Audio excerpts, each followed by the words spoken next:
Bonjour et bienvenue dans ce webinaire partenaire des Assises des délais de paiement, dont le thème est aujourd'hui comment prévenir les défaillances et prévenir les impayés. Ce webinaire a pour partenaire Change et Loficash et nous recevons pour traiter ce thème Alain Léonard qui est COE de Covline et Thierry Millon, directeur des études Altares Donnez Street. Je rappelle que tout au long de cet échange, vous pouvez poser vos questions, soit par le chat, soit dans l'onglet questions. Alors, en introduction, je rappellerai que le Conseil d'analyse économique, dans son rapport remis hier au Premier ministre, conclut l'enjeu de 2021 sera de laisser mourir les entreprises non viables et de sauver les entreprises saines sans Covid, quitte à restructurer leurs dettes. Tout est dit. Alors, mon cher Thierry, quelle est la situation aujourd'hui par rapport à ce constat? Merci Jérôme, bonjour à tous, merci d'être là. La situation évidemment est particulièrement incertaine encore aujourd'hui et j'allais dire tant mieux parce que nous pensions tous que sur ce moment de l'année, la situation serait celle d'une large vague de l'épidémie qui se traduirait par énormément de défaillances d'entreprises et c'est pourtant tout l'inverse. Alors, je ne sais pas s'il faut s'en réjouir ou pas. Je vais plutôt penser qu'il faut s'en réjouir. Et puis, on verra un peu plus tard les inquiétudes que cela fait malheureusement naître et peser sur les 2 premières années qui arrivent. Tout d'abord, nous en sommes où sur les défaillances d'entreprise? La situation, elle est très simple, très claire. Nous sommes à un niveau le plus bas calculé par Altares depuis 30 ans. Nous sommes sur une situation à fin novembre où nous comptabilisons 33 000 défaillances. Nous étions l'année dernière à 20 000 de plus sur l'ensemble de l'année. Là, on va probablement, d'ici la fin du mois de décembre, compter environ 2 000 défaillances de plus. Ça veut dire qu'on va être à 35 000, bien loin des 52, 53 que nous avions l'année dernière, et encore bien plus loin des 2 pics de crise précédents que nous avons malheureusement dû supporter sur les années 2013 et 93, où nous étions au-delà de 64 000 défauts sur l'année. 2013, parce qu'on peut peut-être avoir naturellement 2008 ou 2009 en tête, c'est plutôt en 2013 que la situation est apparue la plus compliquée, au moins en termes de volume de défauts. Pourquoi? Parce que lorsque la crise de 2008 est apparue, la situation a été immédiatement terrible pour les grands acteurs, ceux orientés à l'international, le B2B et l'industrie en particulier, automobile notamment. En revanche, la situation n'était pas encore la proportion de défauts que nous avons aujourd'hui sur la population des petites entreprises, voire des très petites entreprises. Il a fallu attendre les défauts de dette européennes pour voir une accélération des défauts à partir de 2012, avec un pic donc de 2013. Sur 2020, c'est 33 000 défauts.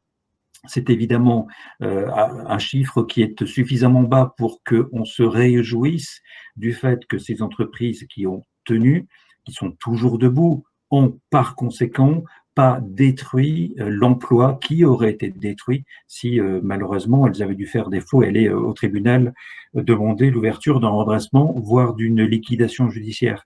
Souvenons-nous que nous avons en moyenne, pour chaque entreprise qui tombe, 4 emplois menacés. 4 emplois menacés. Donc là, on vient d'en préserver près de 20 000. Faites la multiplication, vous voyez combien l'effet par ailleurs social est aujourd'hui important et majeur. Pour autant, ces entreprises qui ne sont pas tombées vont malheureusement potentiellement tomber sur 2021 et 2022. On va y revenir. Si on regarde plus dans le détail ce qui s'est passé au fil des mois, sur 2020 versus 2019, nous observons que nous avons en moyenne, chaque mois, un recul de près de 45% du nombre de défauts versus l'année précédente. 45% de faillites en moins, c'est les barrettes sur la couleur orange, ce sont des entreprises qui ne sont pas tombées parce que l'État a mis beaucoup de ressources, plus de 400 milliards, à adapter les textes permettant de protéger les entreprises en difficulté, avec notamment la possibilité, sur la période de mars, fin août, de ne pas contraindre l'entrepreneur en cessation de paiement d'aller au tribunal. Pour autant, une fois que la date du 24 août, qui était la deadline, a été franchie, nous n'avons pas, à partir de là, constaté ce qui était redouté, une augmentation forte des défauts. On voit que sur le mois de septembre, la barrette orange remonte un peu, mais sans atteindre les valeurs que nous avions en tout début d'année sur janvier-février avant le Covid. Puis, octobre et novembre sont redescendus à nouveau sur des valeurs comparables à ce que nous avions, par exemple, sur mars. Donc, la situation de tsunami n'est pas là. Nous avions de toute manière imaginé que sur l'ensemble de l'année, nous ne pourrions pas avoir autant de faillites que l'année précédente pour les raisons que je viens d'évoquer. Pour autant, restons attentifs sur ce qui peut se voir, mais aussi sur ce qui se voit moins, voire pas du tout. Alors, sur ce qui se voit, il y a notamment les procédures officielles, donc les redressements judiciaires qui sont l'essentiel, mais aussi les sauvegardes. Et sur les sauvegardes, dispositifs évidemment ouverts aux entreprises qui ne sont pas en cessation de paiement, nous voyons depuis le mois d'août une augmentation très sensible. Nous étions à seulement 36 sauvegardes sur le mois d'août, nous sommes à 97 sauvegardes sur le mois de novembre, un rythme qui traduit le fait que on est en face d'entreprises qui ont la possibilité d'anticiper leurs défauts. Il faut naturellement aller au tribunal avant qu'il ne soit trop tard. La cessation de paiement, évidemment, n'offre pas aux entreprises la possibilité de solliciter la procédure de sauvegarde. Donc, ce sont des entreprises qui sont par conséquent pas encore totalement dans le mur, mais qui voient manifestement arriver une année 2021 encore très compliquée, et elles préfèrent, et elles ont bien raison, solliciter la protection du tribunal de commerce. Il y a d'autres dispositifs qui sont utilisés, notamment la conciliation ou le mandat ad hoc, qui sont des mesures confidentielles ou semi-confidentielles pour ce qui est de la conciliation, selon que le tribunal l'homologue ou pas. Sur les conciliations, il y a un niveau évidemment encore élevé, mais qui reste comparable à ce que nous observons sur les sauvegardes, un peu en dessous d'ailleurs. En revanche, sur les conciliations, ce qui est tout à fait évident, c'est que nous constatons qu'elles sont prononcées ou accordées à des entreprises de très grande taille. L'avantage que cela produit, c'est que naturellement, il s'agit d'entreprises qui sont pourvoyeurs d'emplois, qui sont riches évidemment en création de valeur, mais aussi qui font travailler beaucoup d'acteurs, de sous-traitants en particulier. Donc, le fait que ces entreprises choisissent de solliciter le tribunal dans le cadre d'une procédure de conciliation est non seulement évidemment tout à leur honneur, mais la capacité aussi de nous permettre que notre économie, sur ces grands acteurs, est capable de rebondir et de tenir. Alors, ça ne va pas suffire, naturellement.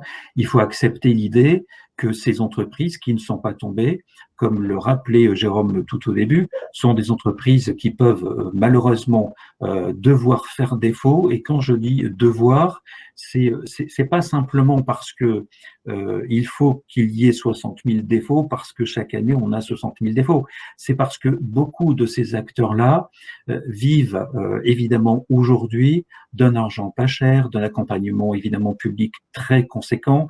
Et ce sont des entreprises, donc du coup, surendettées, qui disposent d'argent, qui, parce que cet argent est chez elles, ne permet pas de le distribuer en des entreprises un peu plus pérennes, qui, si elles pouvaient disposer de l'argent placé sur ces sociétés dont on dit qu'elles sont des sociétés zombies, c'est-à-dire sociétés qui sont âgées d'au moins 10 ans et s'ils sont peu capables ou incapables de rembourser leurs dettes sur les 3 ans qui arrivent, ce sont des entreprises qui sont dans une situation, pour le coup, dont on peut imaginer qu'elles devront faire défaut pour le renouvellement de l'économie, le renouvellement des territoires, et aussi pour permettre à des entreprises un peu plus solides, et pas des grandes, des petites, de pouvoir rester debout plus longtemps. Et ça va être compliqué puisque sur l'ensemble de l'année 2020, si nous allons être sur un niveau de défaillance très bas, en revanche, sur l'année 2021, mais aussi sur un bout de 2022, le rythme va naturellement fortement augmenter. On aura sur potentiellement 2021 probablement pas 2 fois plus d'entreprises que 2020, mais quand même probablement plus de 60 000.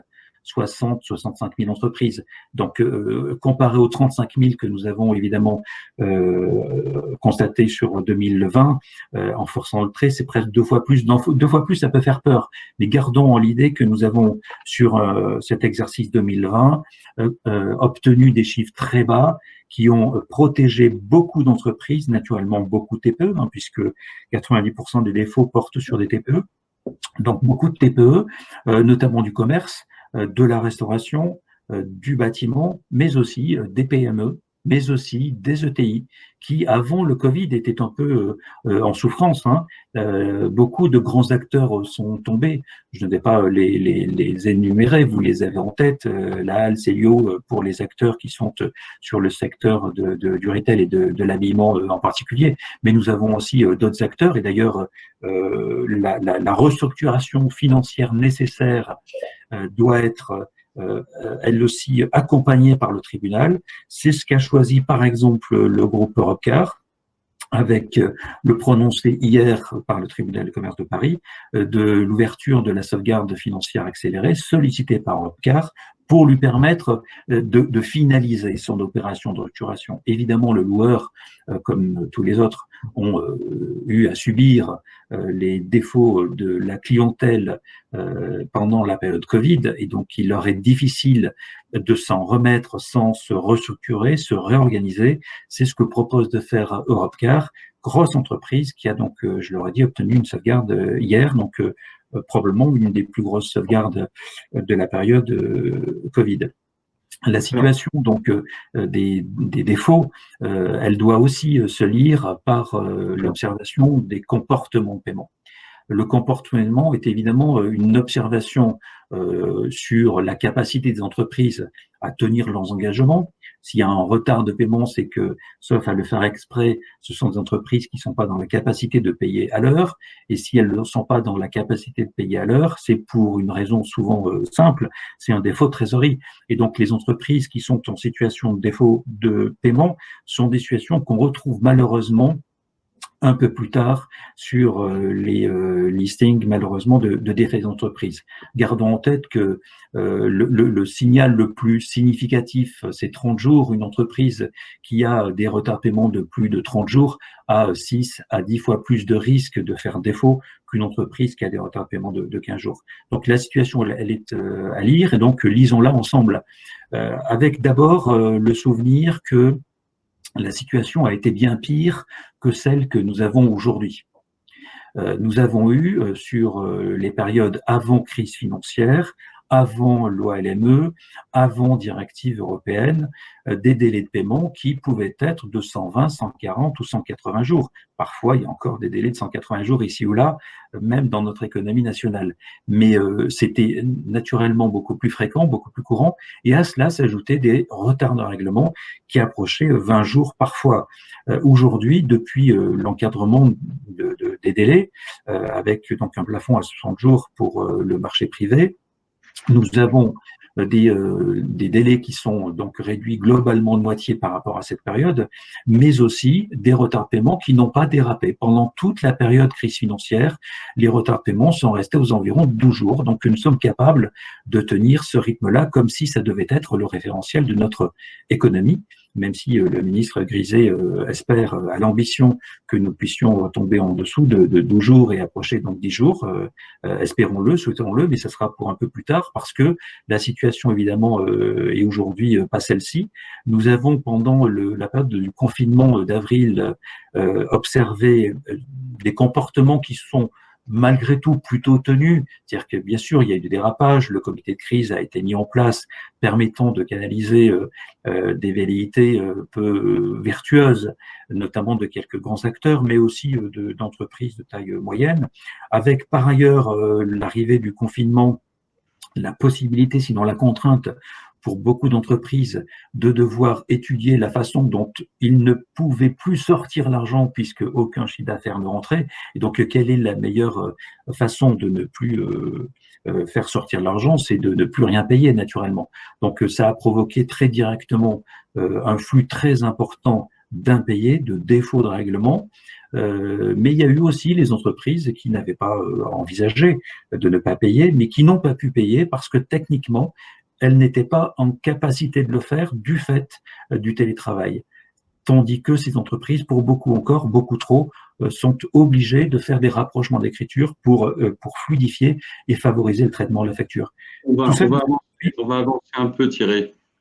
Tout ça nous a conduit à ce que nous arrivions à des retards de règlement de un peu moins de 15 jours sur l'été donc 2020, retards de règlement qui sont redescendus progressivement, et nous sommes là en novembre, redescendus sous le seuil des 13 jours de retard de paiement. Nous sommes un peu plus de 12 jours, avec donc, on le voit sur la partie orange foncé, des retards de règlement qui ont cru de 4 jours entre le début du confinement et le mois de juillet, et des retards de règlement qui se sont à peu près stabilisés sur la période août-octobre aux environs de 14 jours, pour en fin décembre, à la fin de novembre, à 12 jours. La situation, donc, elle doit aussi considérer que, en fonction de la taille du client, on peut craindre des retards plus importants. Évidemment, on pointe souvent du doigt les grands acteurs comme étant ceux qui payent le plus fréquemment en retard. Ce n'est pas toujours vrai, et en l'occurrence, sur la période Covid, ça n'a pas été particulièrement vrai. C'est en fait que les retards sont plus importants, traditionnellement, et je vais apporter une explication, mais pour autant, ce qui est surtout à observer, c'est que qu'on soit petit, qu'on soit TPE, PME ou ETI, le dérapage des retards de paiement a été visible très distinctement sur la période de l'été, avec donc des pics à 15 jours et au-delà pour TPE, PME, et des pics à près 17 jours pour les ETI. Alors, les ETI, évidemment, sont des entreprises qui sont en capacité de payer, pense-t-on. Pourtant, pour payer, il faut évidemment que le flux soit cohérent. Il faut que la facture soit propre. Il faut que les indicateurs soient évidemment bien positionnés. Et on va voir sur la dernière slide de cette présentation que c'est pas toujours simple et évident. Si on regarde la situation de dérapage, de dégradation des paiements en fonction du risque que nous observions sur les entreprises un an auparavant, le défaut est observé, enfin le calcul d'un score conduit à pouvoir dire d'une entreprise qu'elle sera en situation de tenir 12 mois après. Donc regardons il y a un an quels étaient les scores que nous avions, et sur ces entreprises scorées, regardons aujourd'hui quels sont les paiements que nous constatons.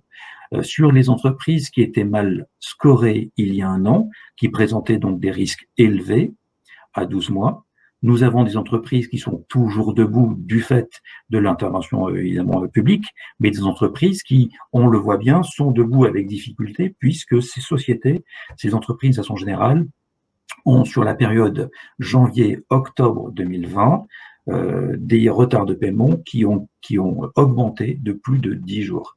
C'est vraiment très rapide, c'est extraordinaire, exceptionnel, 10 jours d'augmentation de retard de paiement. Évidemment, cette situation ne serait pas arrivée si les entreprises avaient fait défaut. La situation de dégradation est sensible aussi sur le risque modéré, mais dans des proportions 3 fois moins importantes. Les entreprises qui étaient un risque modéré sont des entreprises pour lesquelles nous observons aujourd'hui un retard de paiement qui se dégrade de 3 jours. La situation la moins indélicate est celle pour lesquelles nous avions une position de risque très faible il y a un an, qui effectivement sont aujourd'hui en capacité de tenir leur règlement et leurs engagements, puisque les défauts ne dérapent que d'une journée. Dernière slide. pour présenter une observation qu'on ne fait pas suffisamment naturellement quand on est en face d'une entreprise. Regardons sur cette entreprise comment elle se comporte en fonction des fournisseurs, en fonction des encours, de la taille des encours. Je prends donc un exemple présenté d'abord en unité, puis en pourcentage sur le tableau du bas. Nous sommes en face d'une entreprise sur laquelle nous avions 85 relations fournisseurs, avec pour certains encours des niveaux d'encours de moins de 1 000 € et pour les plus gros, des encours de plus de 100 000 €. Qu'est-ce que nous observons? Nous observons que les encours les plus importants sont des encours qui ont plutôt globalement été payés à l'heure. Les 3/4 des plus gros ont été payés à l'heure et 60% des encours de plus de 10 000 € étaient également payés à l'heure. Pour autant, sur la tranche 10 000, 100 000, nous voyons qu'il y a 7% parce qu'il y a un fournisseur qui n'a pas été réglé, probablement sur un litige, puisque si la quasi-totalité sont payés à l'heure, il n'y a pas de raison qu'il y en ait un qui soit sur des retards de plus de 90 jours. Donc c'est quand même à noter, cette entreprise est aussi en situation de provoquer ou d'accepter des litiges sur des montants importants. Pour autant, ce qui est surtout à observer, c'est que sur les petits encours de moins de 10 000 € et de moins de 1 000 € en particulier, il est beaucoup plus rare d'avoir des paiements réguliers. Le tiers simplement pour les encours de la tranche 1 000 à 10 000 et moins de 30% pour les encours les plus petits. Avec en face de cela des délais ou des retards qui sont encore importants sur les tranches supérieures à 60 jours. Donc là, on est dans le double schéma où à la fois l'émetteur de la facture doit prendre beaucoup de soin à rédiger convenablement sa facture parce qu'il est en face, on est probablement en face d'expériences isolées, de one-shot comme on dit, et donc il n'y a pas encore l'habitude probablement du traitement parce qu'il faut bien aussi comprendre que c'est possible, on se la difficulté parce qu'en travaillant avec des gros acteurs, il y a souvent beaucoup de plateformes différentes, de formats différents, et donc le jeu d'écriture, pour le coup, sur un petit devient vite compliqué. Mais quoi qu'il en soit, il faut être très attentif sur la rédaction de la facture, mais aussi pour ce qui est du grand acteur qui doit régler cette facture, pour le coup, il faut qu'il soit probablement plus en capacité d'accompagner l'émetteur pour expliquer quelle est la meilleure façon d'assurer le règlement de la facture. La mise en place de la dématérialisation, qui arrive donc progressivement à partir de 2023, doit probablement fluidifier ce rythme-là. Et en toute hypothèse, de toute manière, apprenons de la crise que nous venons de vivre, combien le défaut de préparation de la digitalisation du numérique dans les entreprises a été un frein majeur, à la fois sur la chaîne de financement, de facturation, mais aussi sur la connaissance client. J'ai été un peu long. Thierry, on a deux questions, trois constats et questions, et je te les poserai en fin d'exposé. Alors Alain, au regard de cette situation, comment fonctionne votre outil de risk management pour détecter tout ce que l'on vient de voir aujourd'hui? Bonjour à tous. Donc, je vais vous présenter un peu notre vision d'une solution et le contenu d'un produit de risk management et de crédit management, bien entendu. Donc, pour faire la transition avec Thierry et la société Altares, notre partenaire, nous avons donc, comme nous venons de le constater, un premier niveau d'observation de paiement, des impayés, des comportements clients, et un peu à l'image d'un phare d'observation, nous obtenons grâce à Altares une vision globale des paiements et de leurs évolutions. Du côté de Sage Efficash, notre outil, nous allons proposer de modéliser notre propre observatoire de paiement avec un deuxième niveau d'observatoire. Celui-ci étant basé sur les données de paiement de nos clients avec un historique illimité. Sage Efficash stocke absolument tout ce qui se produit dans les échanges clients, sans aucune limite, et va nous permettre d'avoir une base de données fortement intéressante à agréger, et c'est ce que nous faisons donc avec le premier observatoire de paiement.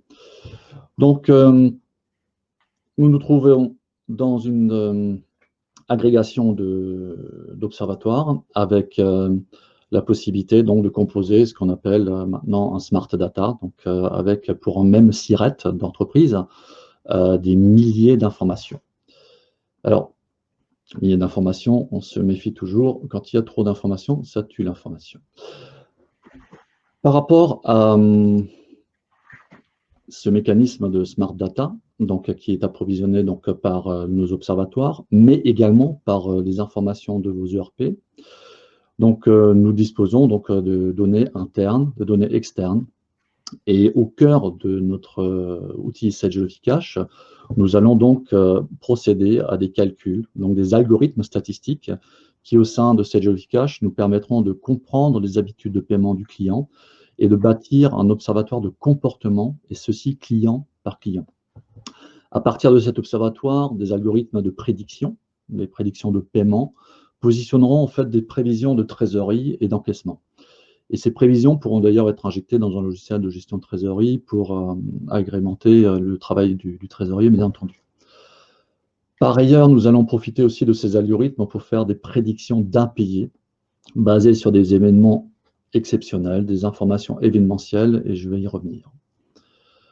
Alors, comment s'intègre Sage et Logicache dans un système qui est déjà existant dans une entreprise? Merci.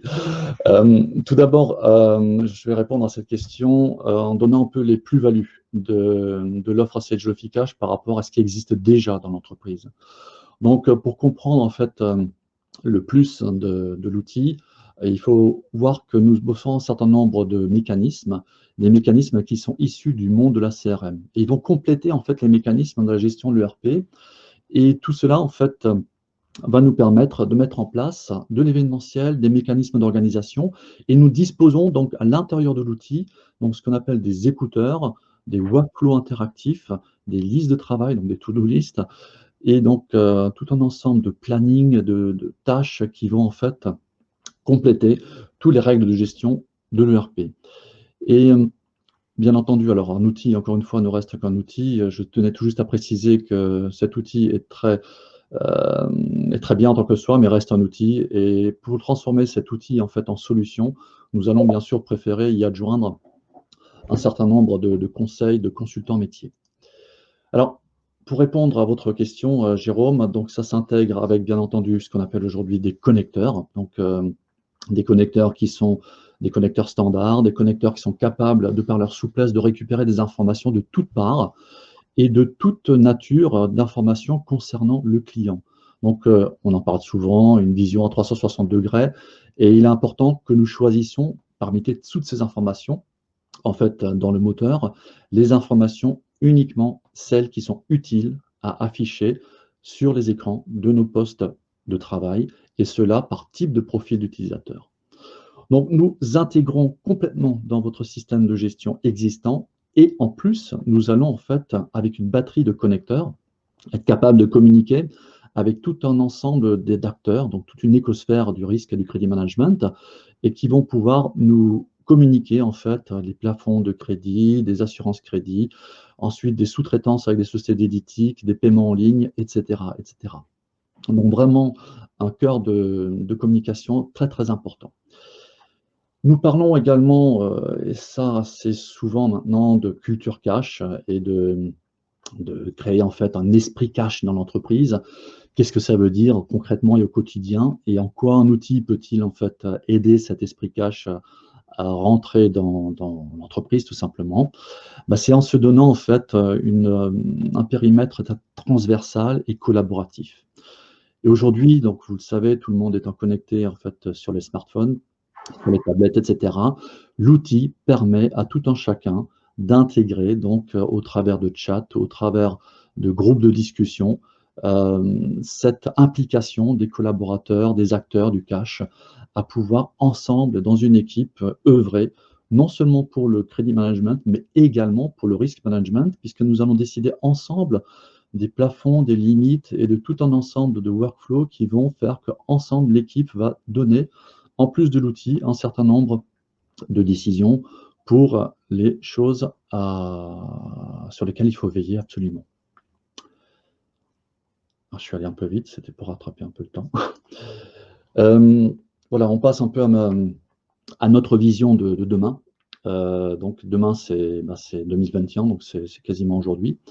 Alors Thierry parlait tout à l'heure des entreprises zombies, et puis c'est vrai que l'environnement n'est pas forcément très joyeux.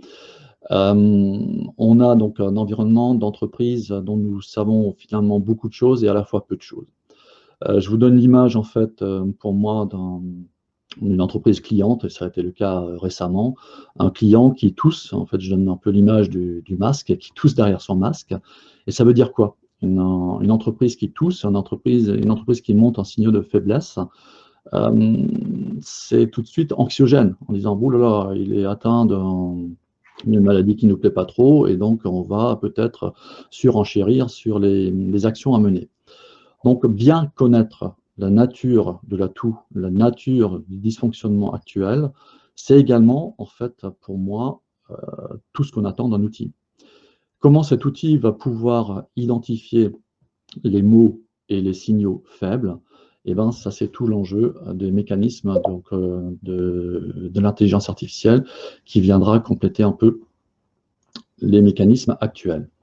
Donc, quels sont les mécanismes actuels et ceux à venir sur cette partie en fait prédiction du risque, prédiction d'impayé?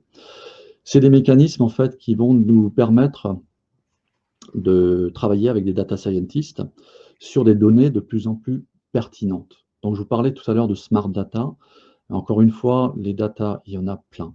On peut en acheter et on peut en acheter de plus en plus. On peut en obtenir même auprès de technologies qui s'inspirent maintenant de plus en plus de ce que font les GAFAM, donc de l'autre côté de l'Atlantique. Et donc, nous disposons sur les personnes morales, les personnes physiques qui sont les mandataires de nos entreprises, des millions d'informations. Et nous travaillons donc sur des algorithmes de détection de signaux faibles avec des data scientists qui vont nous permettre en fait de mettre le doigt très rapidement sur les vrais signaux faibles. Ensuite, mettre le doigt, c'est une chose, agir, c'en est une autre. Il va falloir donc dicter à nos utilisateurs les actions à mener. Et il va falloir agir, parce que c'est bien de visualiser, de penser, de signaler, mais derrière, le but de la manœuvre pour prévenir le risque, c'est également de bloquer certaines choses avant qu'elles aillent trop loin. Donc, des blocages qui vont pouvoir se faire avec cette intelligence d'une manière automatique, proposée, ou alors faire intervenir l'humain. Et là, une question de fond qui est de dire quels sont aujourd'hui l'avenir de l'humain par rapport à toute cette intelligence qu'on va proposer. Je donne régulièrement cette image du Waze du crédit management. Donc, nous souhaitons nous proposer au marché un outil de pilotage qui permette de proposer le meilleur trajet possible vers le cash, le meilleur trajet possible vers la prévention du risque. Et que reste-t-il à l'humain? En fait, tout simplement des choses que l'intelligence artificielle n'a pas et n'est pas prête de modéliser. Alors, qu'est-ce qu'elle n'est pas prête de modéliser? Eh bien, c'est la créativité, c'est le relationnel et c'est l'émotionnel. Donc, quand on appelle un client, l'intelligence relationnelle est de mise. Quand on est dans un format B2B et quand il s'agit de récupérer des centaines de milliers d'euros, cette intelligence relationnelle, aujourd'hui, ne se substitue pas dans notre outil. Et donc, cette intelligence artificielle va devoir se compléter. Et pour laisser un peu de place aux questions, je vais simplement finir sur la formule magique. Et là, je vous dévoile un peu la vision de la formule du cash. C'est simplement agréger l'intelligence artificielle et l'intelligence relationnelle. L'intelligence artificielle d'un outil communautaire tel que le nôtre, avec l'intelligence relationnelle du crédit manager averti de demain. Voilà un peu pour répondre à cette perspective. Merci Alain. Il y avait deux questions en direct. C'est la première, quelle est la différence entre Sage Elofi Cash et Sage Recouvrement? Alors, c'est deux gammes de produits qui s'adressent en fait exactement comme dans notre stratégie Sage, à la fois donc pour Sage Elofi Cash, à ce qu'on appelle la division moyennes et grandes entreprises internationales, et Sage Recouvrement à la division PME. Donc, nous avons choisi donc chez Sage d'avoir donc deux offres pour en fait avoir une scalabilité, parce qu'aujourd'hui on parle d'accompagner nos clients sur une échelle de croissance. Et donc Sage Recouvrement est un pied d'entrée dans le monde du logiciel de gestion du poste client, et Sage Elophi Cash donc va accompagner les entreprises, les ETI d'une certaine taille dans leur croissance et dans en fait peut-être aussi leur croissance internationale. Une autre question, toujours pour vous, Alain, enfin, je vous la pose à titre personnel, mais la crainte, et vous avez déjà abordé, c'est quand on prend un outil comme le vôtre, qui est très en avance, c'est de se dire, est-ce que la mise en connexion de tous les outils satellites, CRM, ERP, ne va pas être trop longue? Est-ce que vous avez déjà développé des matriciels avec des produits très connus qui permettent de brancher tout de suite à vos systèmes?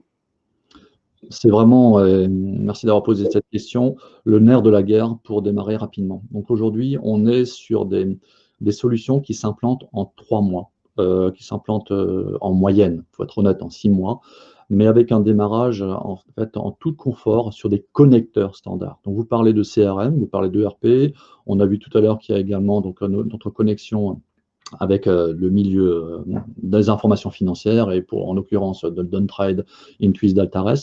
Donc tout ça, c'est une famille de connecteurs standards. Donc pour vos ERP, pour vos CRM, pour vos outils, il existe forcément un connecteur standard et il existe également des connecteurs non seulement standards mais souples que nous allons pouvoir amender et agréger tout au fur et à mesure de la vie du projet. Donc oui, ces connecteurs existent avec tous les outils connus du marché dans les différents domaines que je viens de citer et ont pour vertu de se brancher instantanément et d'aller très très vite dans la récupération des datas et dans l'échange des données. Parce qu'il y a des web services, il y a tout un ensemble de technologies aujourd'hui qui nous permettent non seulement de récupérer, mais également de communiquer.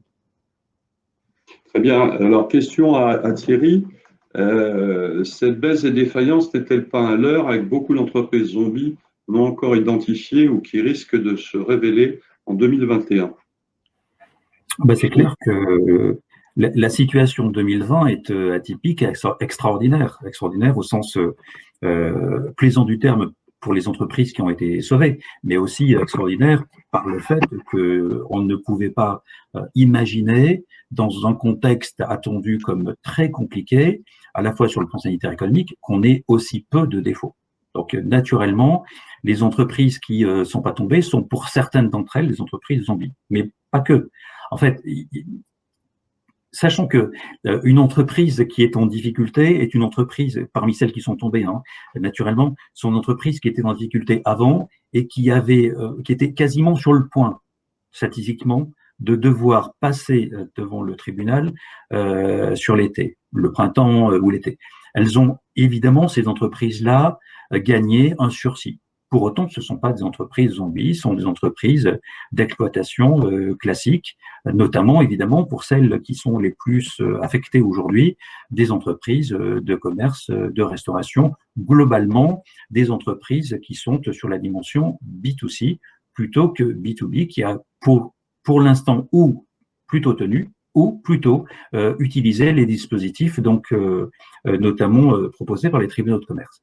Il demeure que naturellement il y a des entreprises zombies.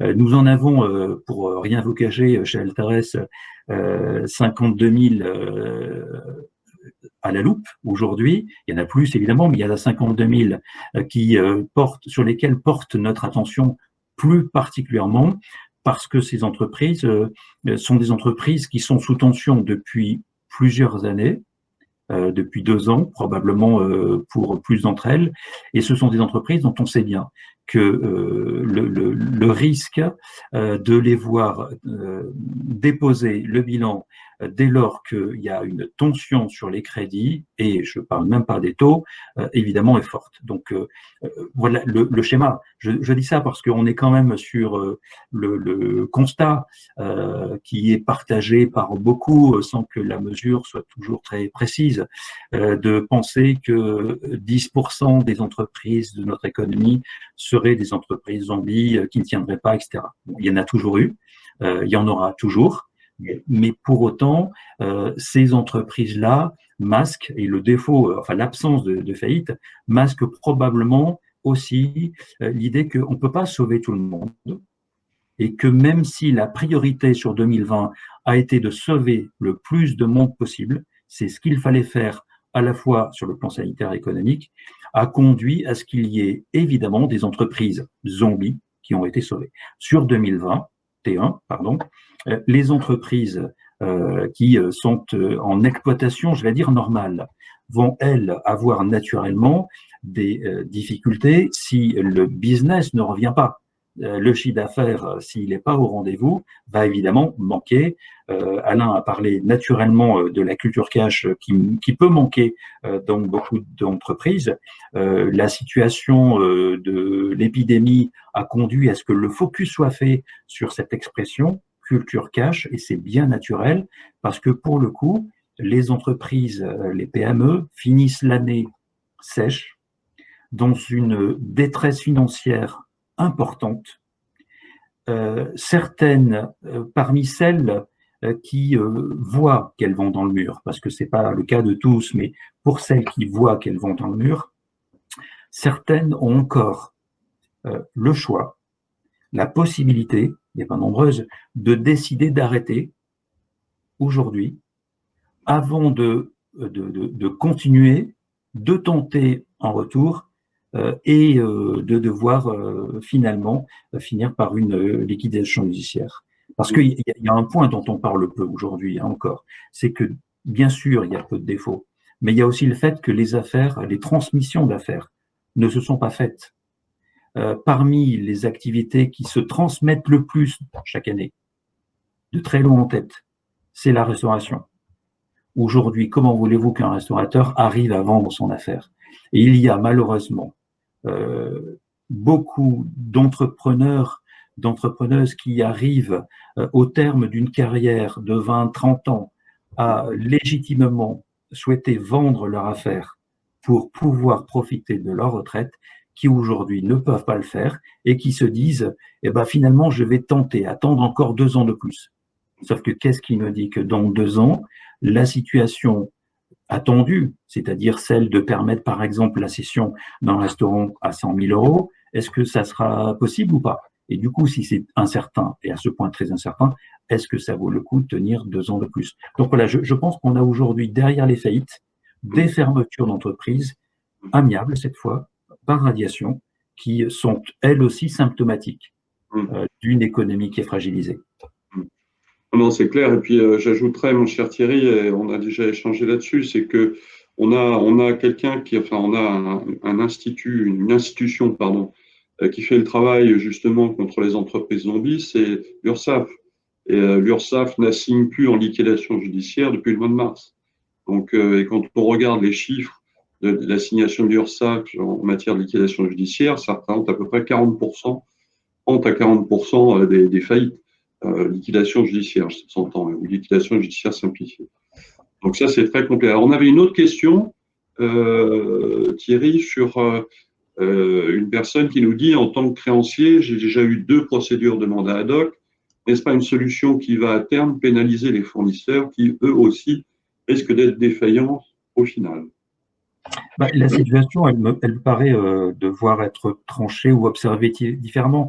Bien sûr, la question est légitime parce que lorsqu'une entreprise, elle va au tribunal, le sentiment que ça dégage, c'est que l'entreprise est en difficulté et elle a besoin du tribunal.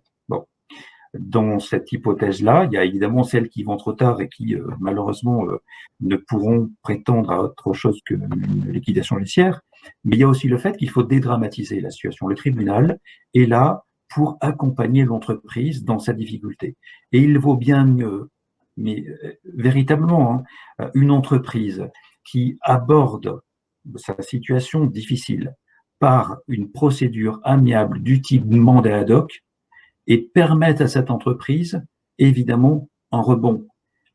Gardons en tête plusieurs chiffres qui n'étaient pas dans la présentation, mais Altares a le plaisir, c'est vraiment un plaisir, un honneur de travailler souvent avec les instances publiques pour partager certaines réflexions, pour aménager quelques textes.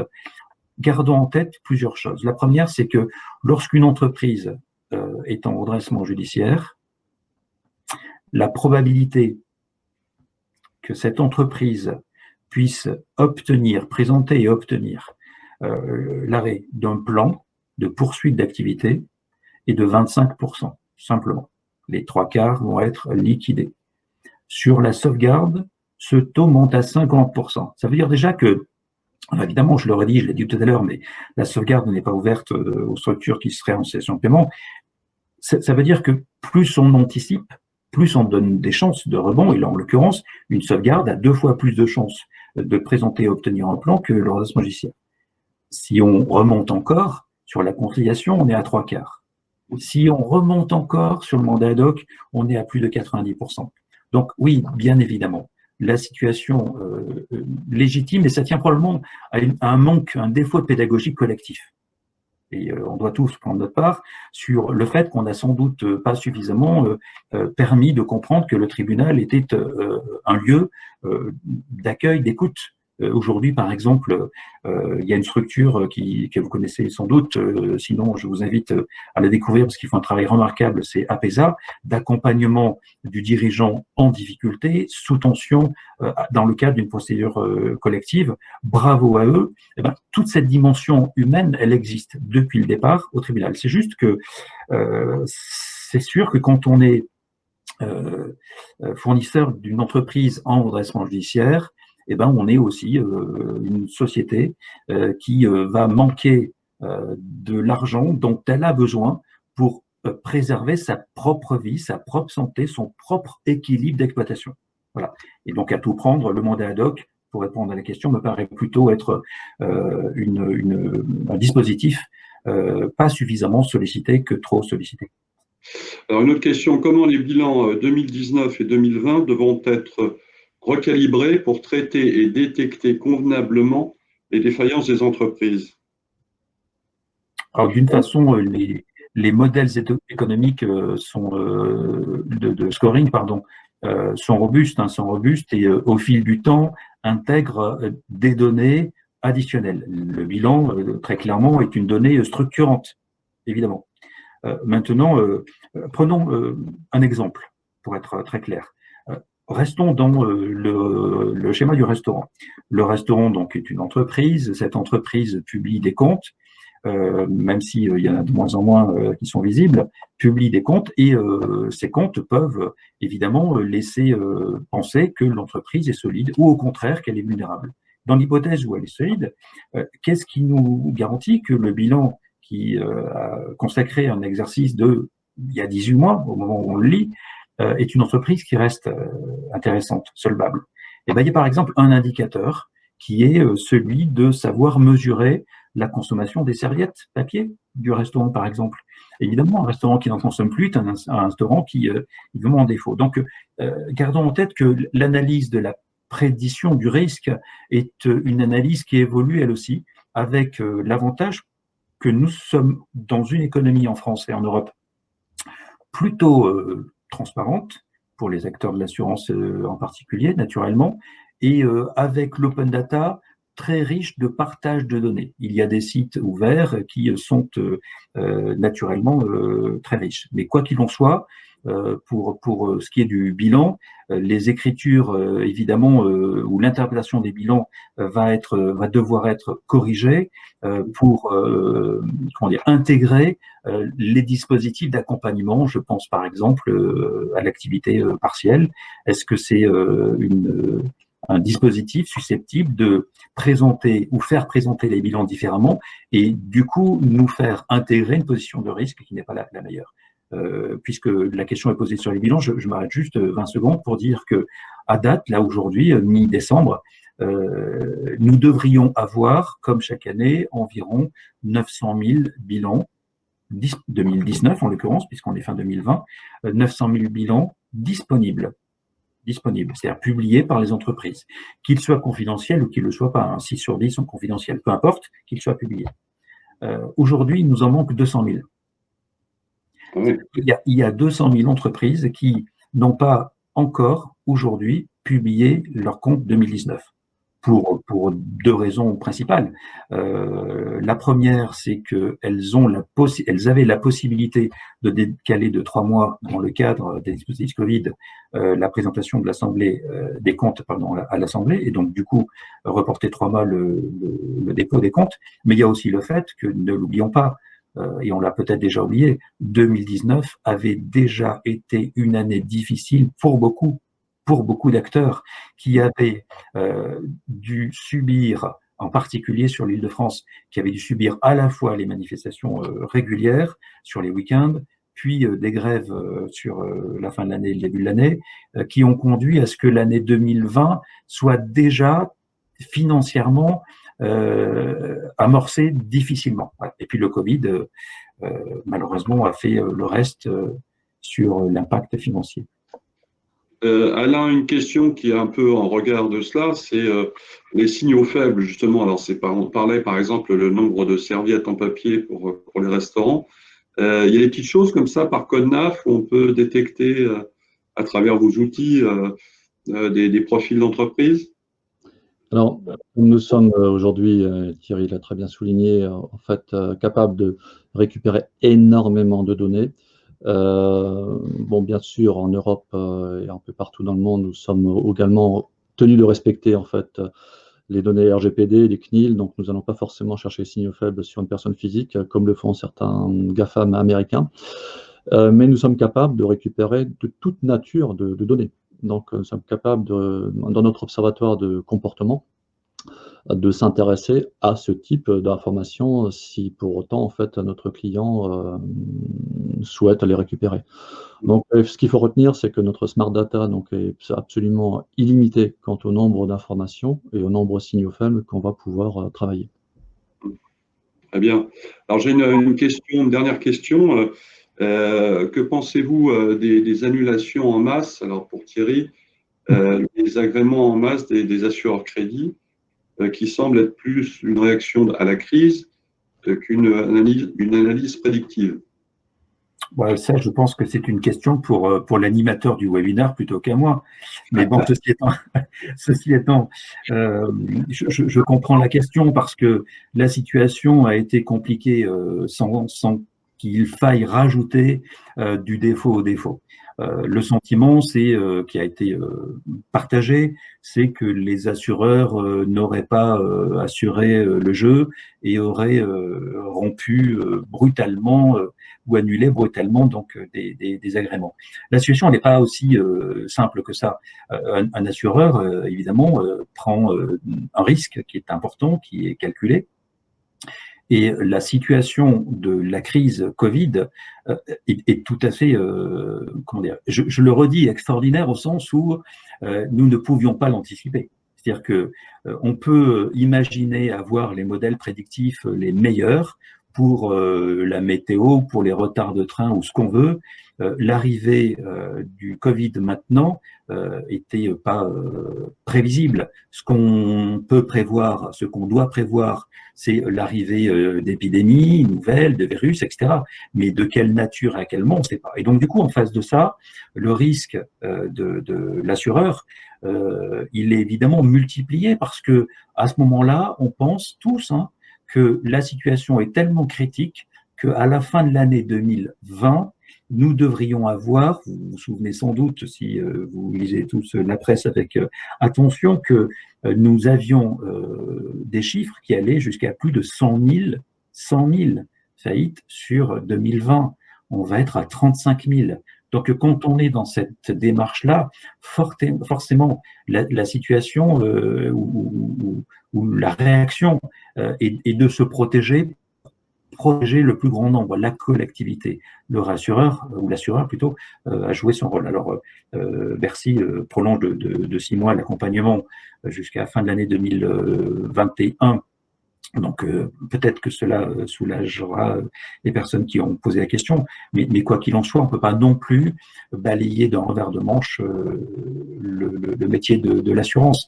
Il faut en revanche que chacun des acteurs, Alain l'a dit, la notion de culture cash est vraiment fondamentale. Il faut vraiment qu'on apprenne, parce qu'on a l'impression qu'on a peu appris finalement de la crise de 2008, qu'on apprenne à travailler différemment. Alors évidemment, la digitalisation offre des outils. Il est important d'avoir un peu plus de numérique pour que l'approche soit plus convenable. Et la solution d'Alain, pour le coup, est très digitale et opérationnelle et efficace. Mais il faut aussi que l'entreprise, sa gouvernance, soit en capacité d'avoir cette approche-là, d'avoir une mesure, une anticipation.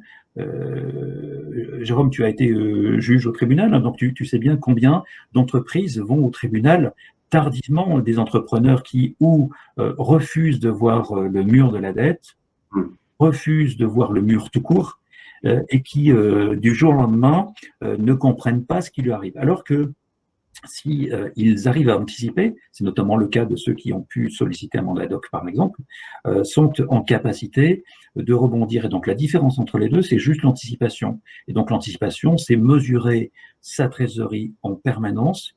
Il y a plus de 100 000 entreprises mesurées par Altares qui ont moins de 1 mois de liquidité. Donc, il faut naturellement, dans un contexte tout à fait particulier comme celui-là, qu'on puisse considérer que les entreprises ne vont pas pouvoir tenir bien longtemps. Donc, il faut que le chef d'entreprise soit lui aussi capable de guider son business pour lui permettre d'aller au tribunal s'il doit le faire, avec assurance, au meilleur moment, rassurer son écosystème, plutôt que de subir, parce que la crise, évidemment, aujourd'hui, elle va, je vous l'ai dit, amener à plus de 60 000 défauts et il y en aura encore sur 2022. Tu as tout à fait raison et je crois que le maître mot, c'est l'anticipation. Et là, et c'est vrai qu'une entreprise qui commence à avoir des difficultés, je pense que les fournisseurs aussi, les grands fournisseurs, sont là pour expliquer à leurs clients si les premières difficultés deviennent sérieuses, il est peut-être bon de faire un mandat ad hoc ou une conciliation pour régler tous les problèmes. Étant entendu quand même un message à tout le monde, c'est que il y aura non seulement effectivement une augmentation vraisemblable en 2021 de défaillances d'entreprises, mais il y aura surtout des abandons de créances. Je pense très sincèrement que dans des conciliations et mandats ad hoc, il faut s'attendre à des abandons de créances qui pourront être significatifs, du genre 30, 40, 50%, pour que les entreprises puissent continuer. Et comme je l'ai dit sur le rapport dont j'ai parlé tout à l'heure du Conseil d'analyse économique, il est très clair qu'on parle de restructuration de dette. Hein, donc, il y aura sûrement des choses qui vont aller dans ce sens. Dernière question. Il va y en avoir effectivement pour un petit moment avant que la situation se redresse pour les entreprises. Hein. C'est un peu comme si notre économie entière, avec la totalité des acteurs, était passée en redressement judiciaire et devait entamer un plan de continuation. On est dans le même schéma. Et donc, quand vous rentrez en plan de continuation, vous avez un devoir encore supérieur, à la fois celui de dégager du profit pour tenir votre exploitation et en même temps dégager suffisamment de profit pour rembourser votre plan, vos dettes. Et on va être dans cette situation, évidemment, qui ne va pas laisser de la place pour tout le monde, qu'on soit très clair. Alors, il y a une question très technique pour Alain. Quel avenir pour des modèles de solvabilité black box basés sur de l'IA? Intéressant. Donc, si vous voulez, tout modèle d'IA a sa black box. En fait, à l'image de Waze, leur avenir dépendra de l'indice de confiance que l'utilisateur va lui accorder. Si votre navigateur Waze vous emmène tous les matins dans des impasses, l'indice de confiance va baisser. Et donc, je pense que notre black box basé sur nos data et l'outil qu'on propose, en fait, sera également très très vigilante, bien sûr à son efficience, et nous mesurons donc cet indice de confiance. Donc, bien entendu, nous faisons de plus en plus confiance à tous les modèles d'IA, que ce soit aux États-Unis pour se faire opérer par des robots, que ce soit chez nous pour circuler d'un point A vers un point B. Demain, pour trouver le meilleur chemin de recouvrement et la meilleure prévention du risque, c'est la même histoire. C'est la pertinence, la véracité et l'efficience de la black box qui fera qu'elle survivra. Donc je pense que la nôtre sera une des majeures sur le marché. Très bien, nous arrivons à la fin de ce webinaire. Je tiens à remercier bien sûr Alain et Thierry sur ces échanges. Vous remercier d'y avoir participé. Je vous souhaite à tous de très bonnes fêtes de fin d'année et surtout prenez soin de vous. Et nous vous disons à l'année prochaine pour de nouveaux webinaires qui vous intéresseront, j'en suis sûr. Au revoir. Merci. Merci à tous. Au revoir.